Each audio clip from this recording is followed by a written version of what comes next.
l'autorisation du Rav Nakash, du Rav Shaya. On peut commencer? Bon voilà.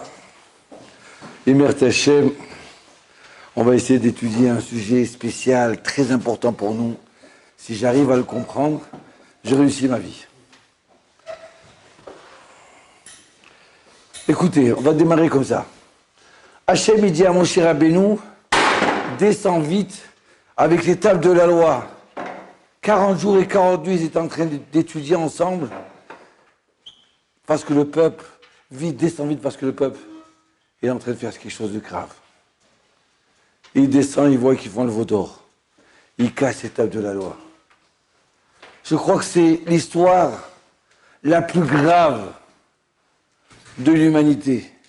Le peuple d'Israël a reçu la Torah. Hachem est venu et descendu donner la Torah devant le plus grand témoignage au monde. Plus de millions de personnes qui étaient là à ce moment-là. Ils sont arrivés à un niveau le plus grand, le plus haut. Et d'un seul coup, ils font le veau d'or et c'est l'hécatombe. Mais si Hachem, il ne veut pas qu'ils fassent la votre faute. D'accord, ils se sont trompés de 6 heures.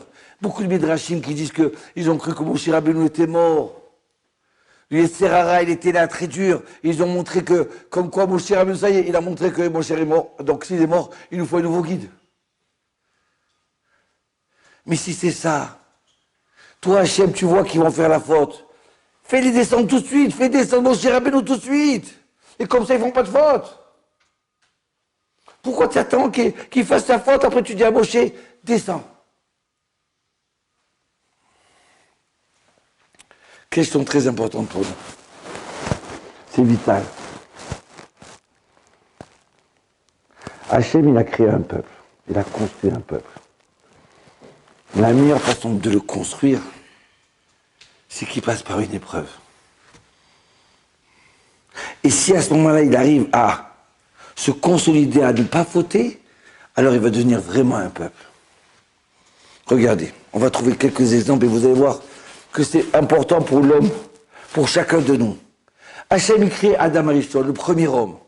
Il dit, voilà, je t'ai créé, voilà tous les arbres, tu es au paradis, tout est permis à manger, tu peux faire tout ce que tu veux, sauf un arbre. Mais si tu ne veux pas qu'il mange, ne le crée pas cet arbre. Pourquoi tu crées cet arbre et tu dis c'est interdit? Pourquoi interdire? Et là, la réponse est la même. Parce qu'Hachem, il a voulu mettre un arbre interdit et que l'homme, il arrive devant ce penchant, ce mauvais penchant, et il se surmonte. Et il ne mange pas du fruit.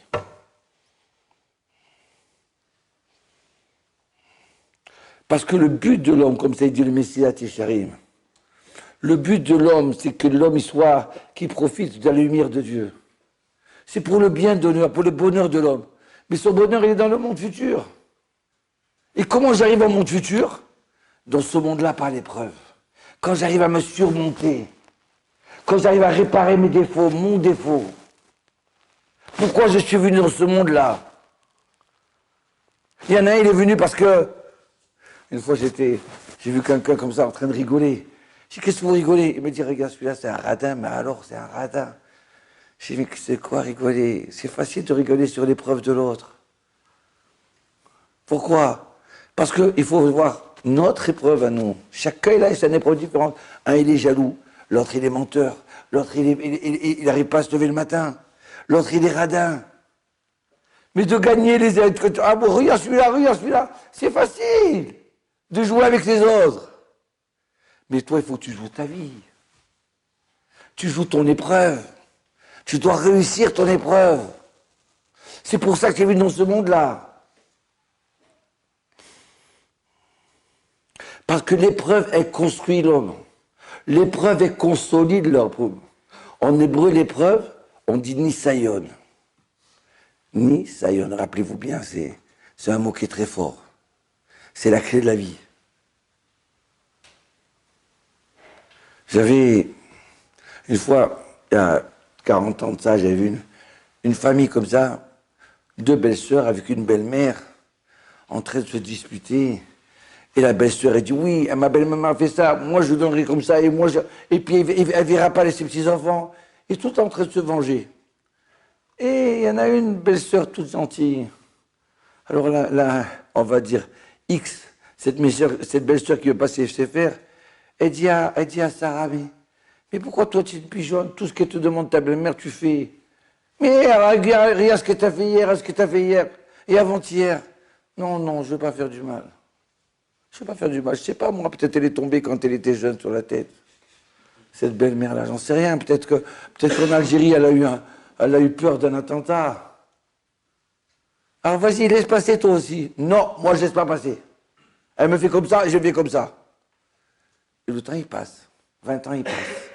Et voilà que 20 ans après, cette belle fille-là, X, qui était dure, elle marie son fils. Tout le mariage super bien et tout. Et puis d'un seul coup, la belle fille, elle lui envoie un pic. C'est quoi? Elle va presque lui sauter sur elle et la manger. Et puis elle a commencé à crier, puis après elle s'est tuée. Attends, je comprends pas là, attends. Mais si je réagis comme ça, je vais perdre mon fils.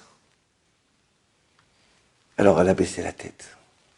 Ce qu'elle n'a pas voulu faire 20 ans avant, 20 ans après, Hachem, il l'a remis dans la même épreuve. Différemment, mais dans la même épreuve. Tu n'as pas voulu baisser la tête avant, tu vas la baisser maintenant. Vous savez, il y a des jeux comme ça, dans les Game Boy, il y a des jeux comme ça que, tant que tu n'arrives pas à passer cette épreuve-là, tu ne peux pas passer l'épreuve d'après. Chaque fois que tu rates, tu reviens au début. Tu reviens à cette épreuve du début. C'est comme ça la vie. La vie, chacun de nous, il a un Isayon, un vrai. La vie, c'est un grand jeu. Le problème, c'est qu'on aime jouer au football, on aime jouer au tennis, on aime jouer. Une fois, je suis parti en vacances, on tient à l'hôtel, j'ai tranquille. Tout le monde dit, alors où c'est qu'on court, où c'est que j'ai dit, on est venu se reposer. Non, mais il faut qu'on aille jouer, on va y aller à partie de quoi? Pour qui c'est qui va gagner? Mais pourquoi faire? On est tranquille. Un être humain ne peut pas rester tranquille, il est obligé de jouer. Mais l'erreur de notre erreur à nous, c'est quoi? C'est qu'on joue la vie des autres. On joue la vie qui n'est pas notre jeu à nous. Il faut qu'on joue notre jeu. Qu'on réussisse notre épreuve. Alors, tu as des gens comme ça. Une fois, j'étais comme ça à Marseille. Et puis, j'arrive comme ça. Je dis, qu'est-ce que vous avez fait? Puis, on a vu le film de Rambo. Ouais. Comment il a couru sur une montagne, sur une autre. Il est tiré à droite, à gauche. Ouais. Je dis, excusez-moi, mais là, maintenant, j'ai besoin de vous. Là, j'ai un pneu qui a crevé. Ah non, on est fatigué maintenant. Ah non, je peux plus, là. Alors, ils aiment jouer les héros dans les films. Ils aiment les super-héros. Mais quand dans la vie, tu as besoin de toi. J'ai besoin de toi, viens. Sois un fois quelqu'un de fort, sois le 10e, mon mignon. Viens étudier. Non, non, je peux pas. Mais tu as joué le beau rôle. Pendant 2 heures de temps. Dans l'imagination. Mais nous, on ne veut pas que tu sois un héros dans l'imagination. On veut que tu sois un héros sur le terrain. Dans ta vie. Dans ton épreuve.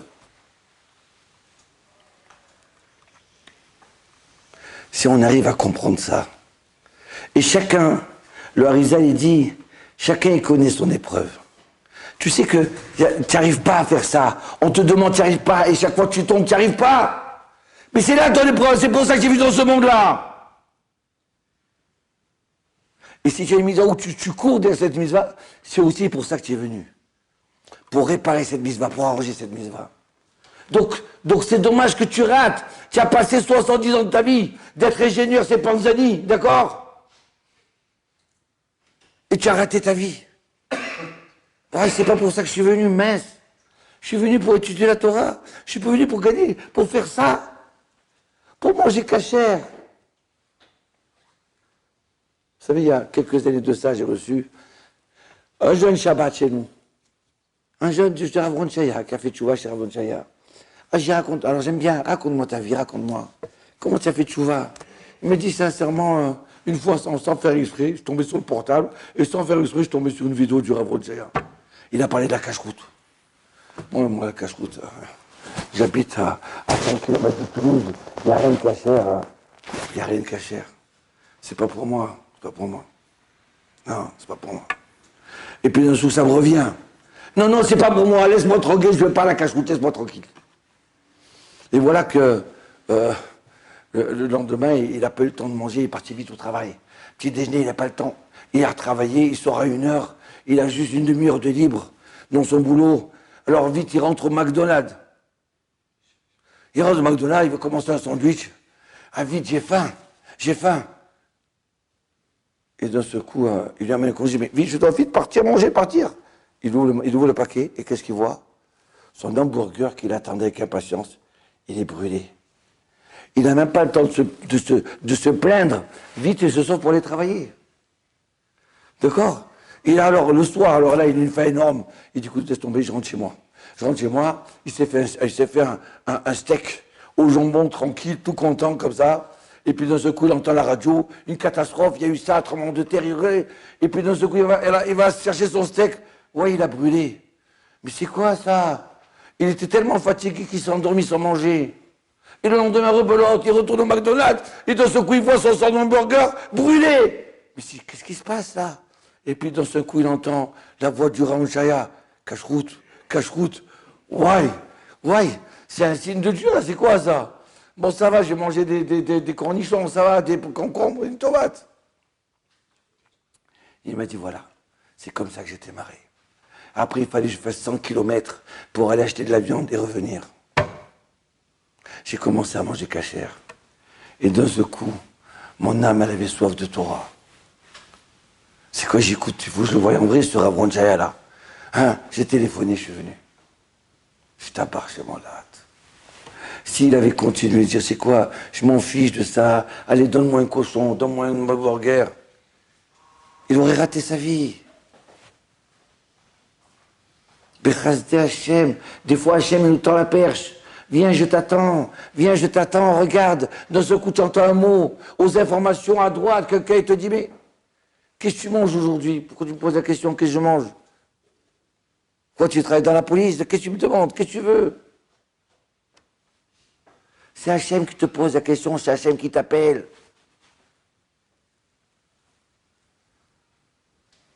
Vous comprenez pourquoi Hachem, il n'a pas voulu demander à Moshe Rabbeinu de descendre, de les arrêter, qu'ils ne fassent pas le veau d'or. Parce qu'ils sont venus après être au niveau le plus haut du peuple d'Israël, ils sont venus pourquoi? Qu'est-ce qui a marqué dans l'étape de loi? Je suis l'Éternel ton Dieu. Maintenant, sur ça, ils vont travailler de quoi? Est-ce que je crois en Dieu ou est-ce que je crois au veau d'or? L'épreuve, elle est venue sur ça. Elle était tellement forte. Des fois, on arrive devant une situation, on ne peut pas faire autrement. Je voudrais arrêter, mais je ne peux pas. Mais c'est ta vie que tu joues là. C'est pas une partie de ping-pong. Tu joues ta vie.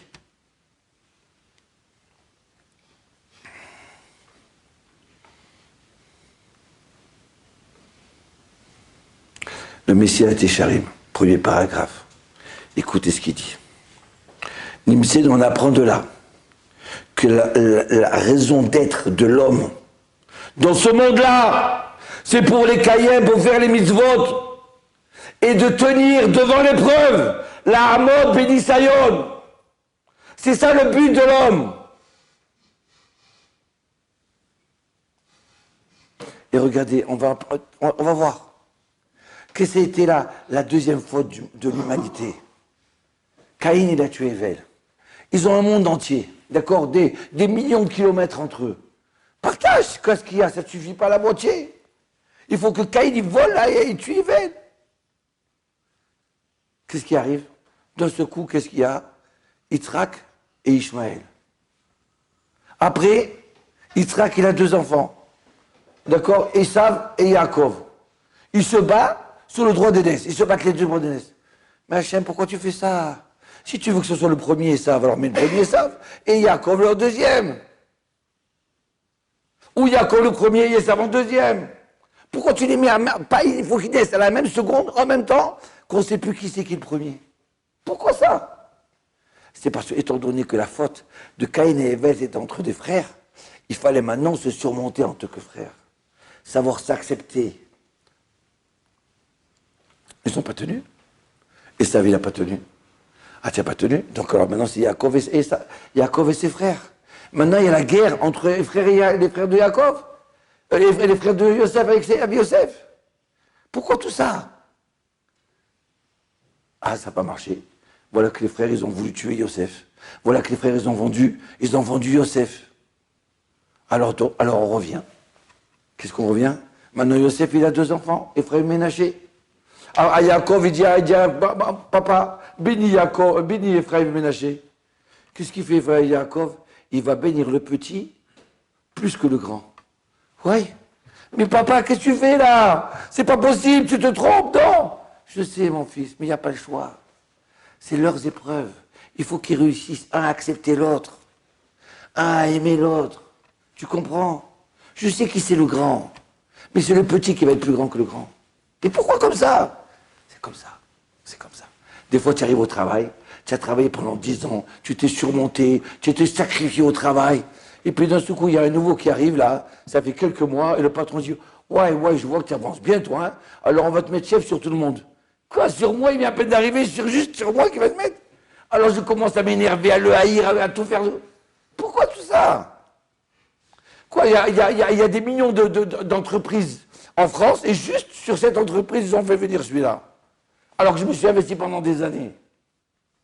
C'est comme ça la vie. Il faut que tu apprennes à surmonter ton épreuve. Et regardez comme c'est merveilleux. Oh, Dieu, il dit à Moshe Rabbeinu, allez, maintenant, tu vas diriger le peuple d'Israël. Moshe dit, non, je ne veux pas.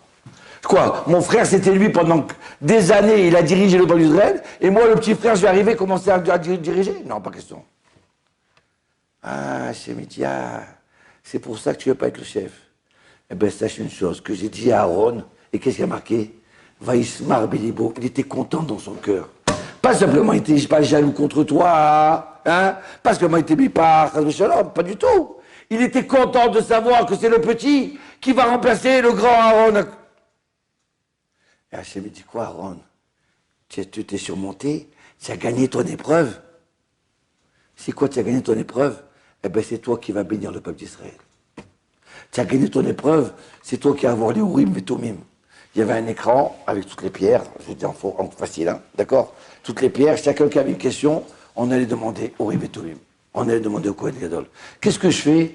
Je pars en guerre, je pars pas en guerre, qu'est-ce que je fais? Mais d'où il avait cette force à Aaron à Cohen? C'est parce que quelqu'un qui n'est pas jaloux, quelqu'un qui réussit son épreuve, que maintenant regardez, pendant au moins 40 ans, Aaron, c'est lui qui a gouverné le peuple d'Israël en Égypte. Dans la souffrance et tout ça. Et maintenant que la délivrance démarre, il va commencer à récolter au moins tous ses efforts. Qu'est-ce qu'on lui dit? Stop, reste sur la touche droite. Maintenant, c'est Moshe qui démarre. Quoi, le petit Moshe là, qui était dans le nid, dans un berceau, là, lui, il va commander, là. Et regardez, toute la Torah est marquée. Et Dieu, il dit à Moshe, et Moshe, il dit à Aaron, et Moshe, il dit à Aaron. Mais cette épreuve, elle est passée comme ça pendant 40 ans. Moshe, il dit à Aaron, et Aaron, il ne bouge pas. Ça ne le dérange pas. Au contraire, il est content. Il a gagné. Il a gagné son épreuve avec son frère. Aïe, aïe, aïe, comme c'est extraordinaire, ça.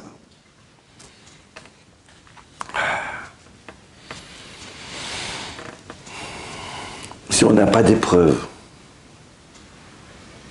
on n'a pas de vie. Il n'y a pas de goût à la vie. Une fois, j'étais dans un hôtel à la Grande Cité, en face de la Grande Cité. L'hôtel s'appelait l'hôtel Hayat, Gilad Kacher. Mes parents, ils m'ont dit, papa, allez, mon fils, je veux t'inviter Shabbat à l'hôtel. Je veux t'inviter Shabbat. Je n'avais pas le choix. Kibbutz Avayim, je suis parti. D'accord? Et là-bas, je vois 2 personnes que j'ai connues il y a 20 ans d'avant. Et je vois maintenant, ils sont à la retraite. Ils ont 70 ans. Ils sont à l'hôtel. Alors, autant je voyais des gens heureux qui arrivent à l'hôtel, et autant eux, ils étaient tristes. Pourquoi? Il n'y a pas d'épreuve, il n'y a rien. Ils sont à la retraite, c'est terminé. Chaque jour, ils se ressemblent. Automatiquement. L'épreuve, c'est ça qui donne la vie. C'est ça qui donne le goût. C'est ça qui me renforce, qui me fait grandir.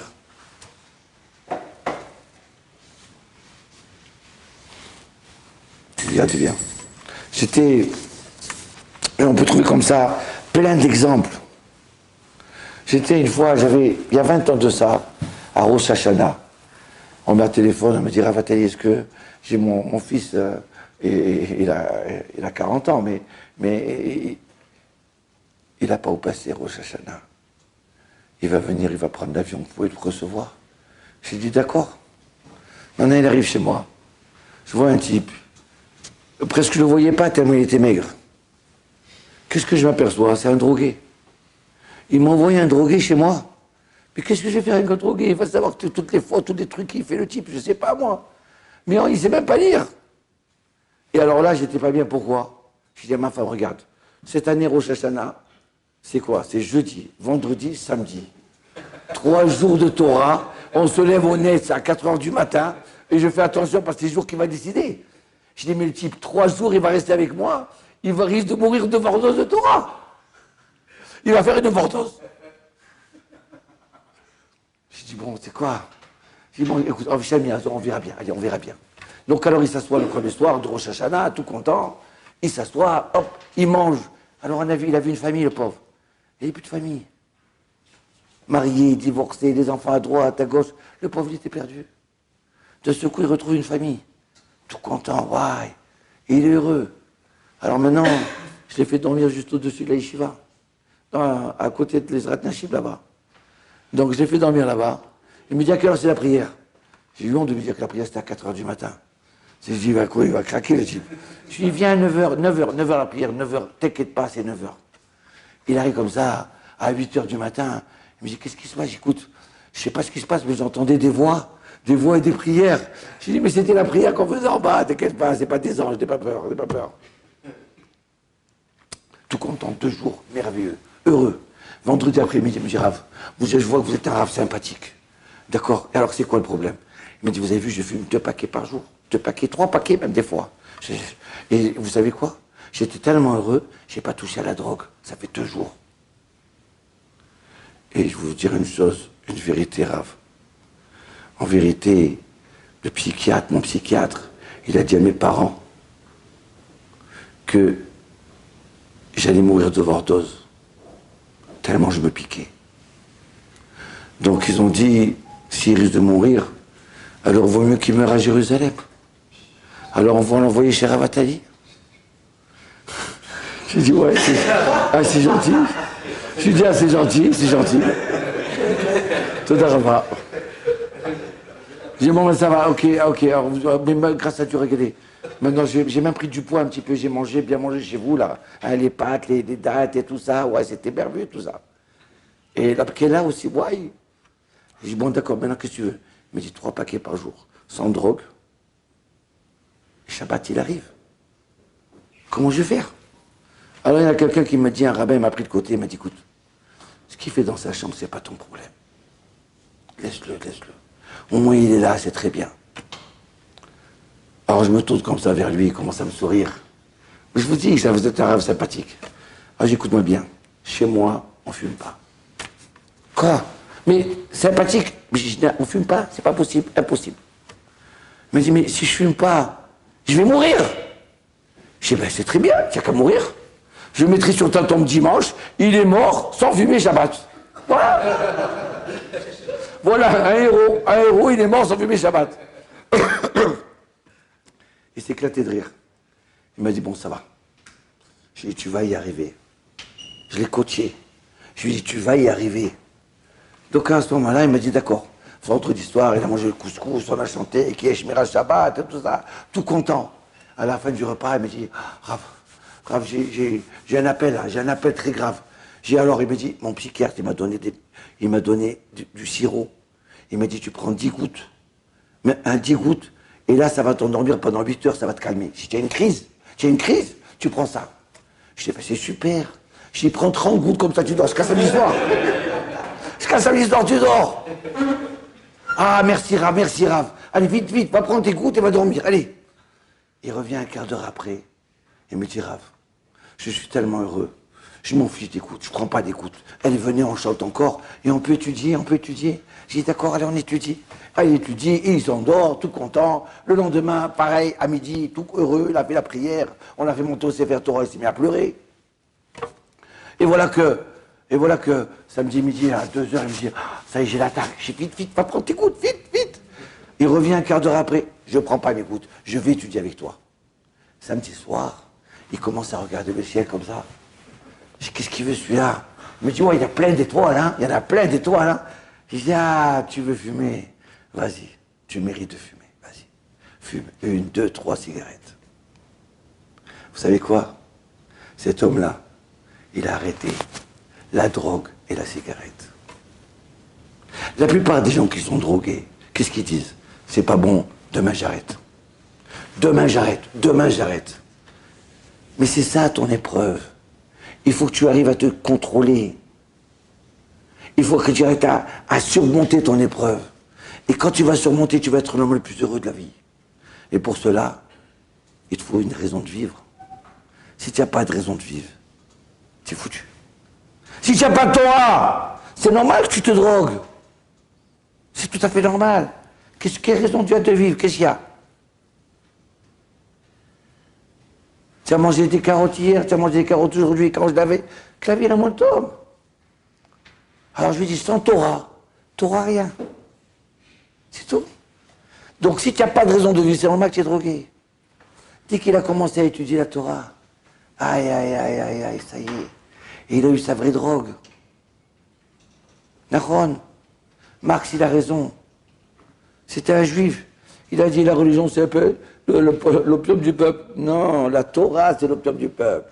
La Torah, c'est notre opium à nous. C'est ça qui nous donne le sourire, la joie. De courir, de marcher. Sans Torah, Torah rien. Quelle chance que vous avez d'étudier là, ici, à Jérusalem, dans les Shiva du Yeshua Yosef du Rav Chaya. Mais le matin, quand vous levez, vous devrez danser. Combien de fois j'étais en France la semaine dernière, je voyais des jeunes de votre âge, les pauvres, ils étaient éteints. Éteints. Ils parlent d'Israël comme si c'était le monde futur. C'est quoi? Vous avez cette chance, vous êtes arrivés jusqu'ici. C'est à part chez mon latte. Mais vous devez danser le matin. Mais maître, il faut ici, on commence la prière, même le Rav Chaya, il va s'étonner, il va dire qu'est-ce qu'il faut, il danse ici? C'est pas des bracelets ici. Mais le ressentir, la chance qu'on a. Si on a encore du temps, jusqu'à quelle heure on a? Ça y est? 10 minutes, alors écoutez bien. Si on a que 10 minutes, aïe, aïe, aïe, aïe, aïe. Regardez, on doit réussir l'examen de notre vie. Je vais vous raconter des histoires pour que ça nous rentre dans la tête. D'accord? Et notre épreuve à nous, vous savez c'est quoi notre épreuve à nous? Notre épreuve, c'est la Torah. C'est ça notre raison de vivre. Si on arrive à se lever... Alors ce qui est drôle, c'est quoi? Les gens, ils étudient la Torah, ils s'assoient, ils s'endorment. Je suis fatigué. Je me sens mal. Je crois que j'ai la fièvre. De ce coup, il entend un coup de téléphone. Il y a un match de foot à côté. Oh, mais il a toutes les forces de ça, il est là, il joue au foot. Mais tu allais mourir à 2 secondes. Tu comprends pas que c'est toi, Itzera, qui essaie de te faire tomber, là? Lève-toi le matin. Non, non, c'est impossible. Alors là, je suis mort. Je suis mort dans le lit. D'accord? Non, mais tu n'as pas compris. C'est ton avion aujourd'hui à 8h du matin. Ah, je suis là comme un fou. Mais t'as dit que tu étais mort. Mais je me suis trompé de jour. J'ai oublié que c'était aujourd'hui, je devais voyager. Quand tu comprends le jeu de ta vie. Alors, des fois, on est malade. On est malade, oui. Mais 90%, c'est pas de la maladie. J'ai un tzaddik qui m'a dit une chose extraordinaire. Il m'a dit avant, les avions à hélice, vous savez, les avions à hélice comme ça, qui tournent, hein. Il me dit, comment ils peuvent s'envoler? Ils s'envolent parce qu'il y a de l'air, il y a le vent. S'il n'y avait pas d'air, il ne peut pas s'envoler. C'est-à-dire, quand il y a le contre, c'est grâce au contre que l'avion il arrive à décoller. C'est grâce au Yetzirara qui vient à nous pour une épreuve, pour dire non, moi je veux avancer. Je ne veux pas reculer. Et c'est comme ça que je grandis. Un jour, il y a une famille comme ça, ils ont dit à son fils, moi tu as l'examen, tu as le bac, viens, on va recevoir une bracha du rabbi. Donc ils sont partis à New York voir le rabbi. Le rabbi dit à l'arabe, on voudrait que tu me fasses une bracha pour réussir pour le bac. Alors le rabbi lui dit, tu as étudié? Il dit, oui, j'ai étudié. Bon, je te bénis, allez. Mais je te demande une chose, quoi? Alors il y avait les parents, ils étaient derrière la porte en train d'écouter, de voir qu'est-ce qu'il va dire. Qu'est-ce qu'il va dire le rabbi? Et il lui dit, écoute, après, quand tu réussis ton bac, tu reviens me voir. Waouh, tout le monde était content. Et voilà qu'il réussit son bac. Et alors, les parents, ils ont dit, le rabbi, il a dit, tu vas aller voir, va le voir. Donc alors ils vont le voir. Et encore les parents, ils sont derrière la porte. Ils attendent, qu'est-ce qu'il va dire le rabbi à son fils? Qu'est-ce qu'il va lui dire? Je dis, Rabbi, j'ai réussi le bac grâce à Dieu. Aïe, aïe, aïe, j'ai réussi mon examen, j'ai réussi le bac. Il dit, mon fils, maintenant je te bénis. Alors tout le monde était là en train d'entendre. Je te bénis que tu réussisses l'examen de ta vie. Aïe, aïe, aïe, aïe, aïe. Aïe, aïe, quel bracha. Oui, on doit réussir l'examen de notre vie. Oui. C'est facile de gagner les examens des autres. D'accord? Le Yetzer Hara des autres. C'est facile de jouer, être le premier au football, au tennis, à droite, à gauche. Ah oui, meilleur chef, meilleur cuisinier du monde. Merveilleux, ouais. Jeux Olympiques, merveilleux, ouais. Et toi, ton jeu à toi. Quand est-ce que tu vas être un raté? Si Hachem t'a mis dans ce monde-là, c'est parce que tu peux réussir. Tu peux être un bon juif, tu peux être un ben Torah, un homme de Torah.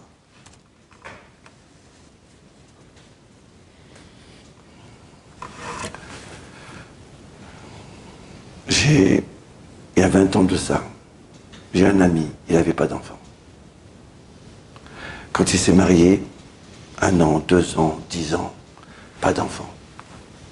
Il a dit à sa femme, viens on adopte. Elle est d'accord. Ça a mis 7 ans pour adopter. À 17 ans, il habitait dans la vieille ville. Après 17 ans de mariage, on lui annonce, voilà, madame et monsieur, on vous donne 2 enfants.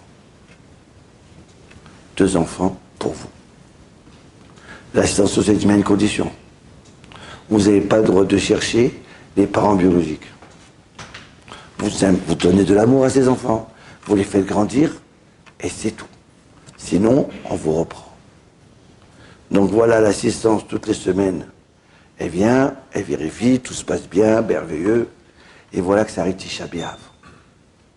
Tisha B'Av, il est tellement heureux, ça fait 2-3 mois qu'il a ces enfants-là, c'est l'homme le plus heureux, la femme la plus heureuse.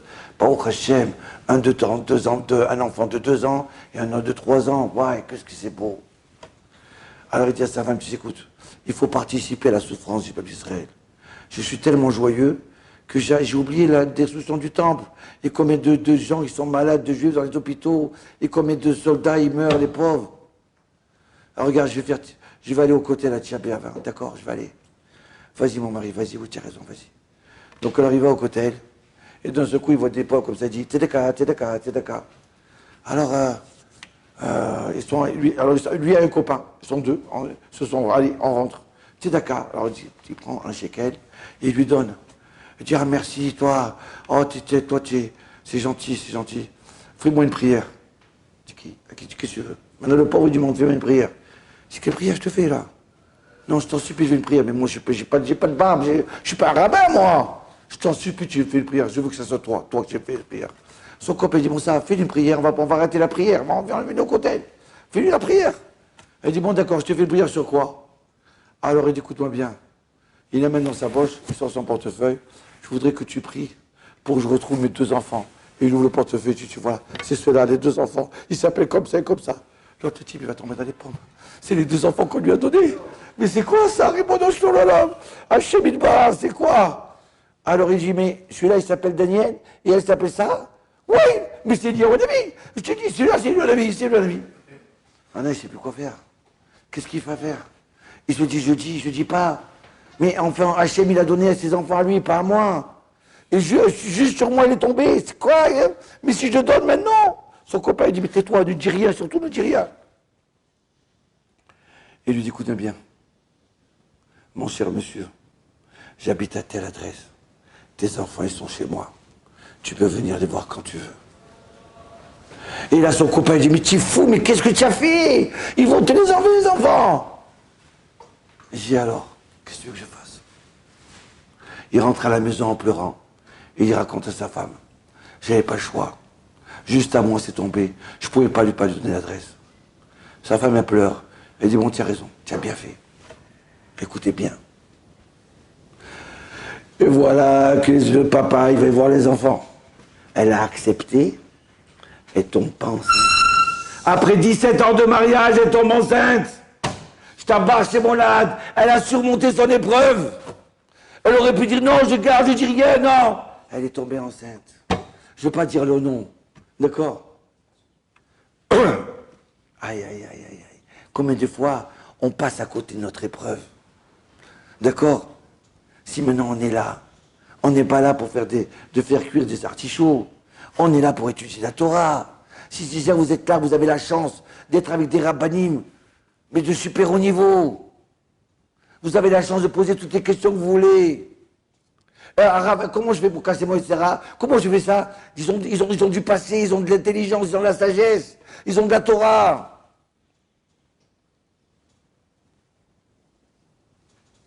Vous comprenez la chance que vous avez? La chance qu'on a. Et je termine là, juste pour vous prouver, et voilà, je termine. Regardez bien. Il y a tous. Certains ont les yeux verts. Moi, j'ai pas vert. Bleu non plus. Marron. Mais l'iris, elle est tous noire. Pourquoi? L'iris, elle est noire. Ceux qui ont les yeux bleus, ils ont un iris noir. Tout le monde a pareil. C'est pourquoi? Écoutez bien. C'est que pour voir la lumière, il faut passer par le noir. Pour voir la lumière, il faut passer par l'épreuve. À ce moment-là, tu comprends les choses. Vous comprenez pourquoi on a un iris qui est noir? Le mot Nisayon, dans le mot Nisayon, le mot Nes, c'est miracle. C'est quoi le miracle? C'est qu'en vérité, le type, il a raison, il ne peut pas gagner. Son épreuve, il ne peut pas la gagner. Dans ce coup, on lui dit mange cachère, je ne peux pas manger cachère, mais c'est pas difficile, ferme ta bouche. Oui, pour toi, c'est facile, pour lui, c'est impossible. C'est impossible. Il suffit juste de faire le premier pas. Et Hachem, il te fait le miracle. Tu as raison que c'est impossible que tu puisses gagner. Impossible que tu fasses Shabbat. C'est pas grave. Commence à préparer tes bougies. Commence à préparer de ne pas toucher l'électricité. À mettre le scotch sur les boutons, à droite, les interrupteurs. Commence. Et laisse après. Et tu pries à Hachem qu'il te fasse gagner.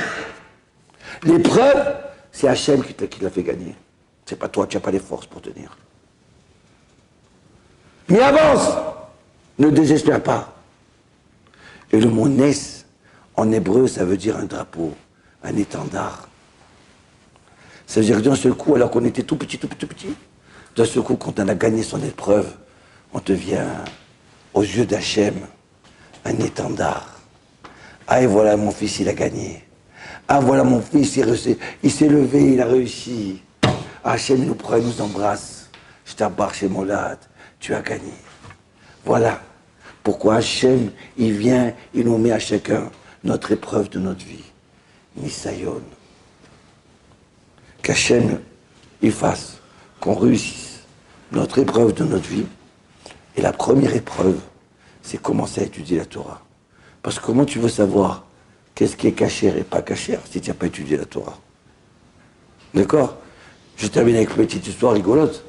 J'ai une Marocaine qui marie son fils avec une femme d'Argentine, d'accord, qu'il a rencontrée en Israël, d'accord. C'est pas des religieux, mais c'est des Marocains, grâce à Dieu.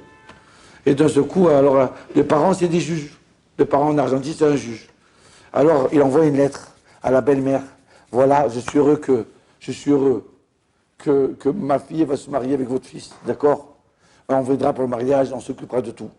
Dans ce jour de Kippour, d'accord, je vous souhaite Mazal Tov. Elle dit, ouais, Kippour, il écrit Kippour, il écrit à Kippour. Il ne savait pas que c'était interdit d'écrire à Kippour. Il ne savait pas. Vous comprenez? Donc, il y a des gens comme ça, ils arrivent, ils te mettent les tefilines Shabbat. Mais on ne met pas les tefilines Shabbat. Mais comment tu veux savoir si tu ne dis pas la Torah? Donc, la meilleure façon pour réussir, c'est en étudiant la Torah. Bracha va servir à ce que moi aussi, que nous tous, on réussisse notre examen de la vie.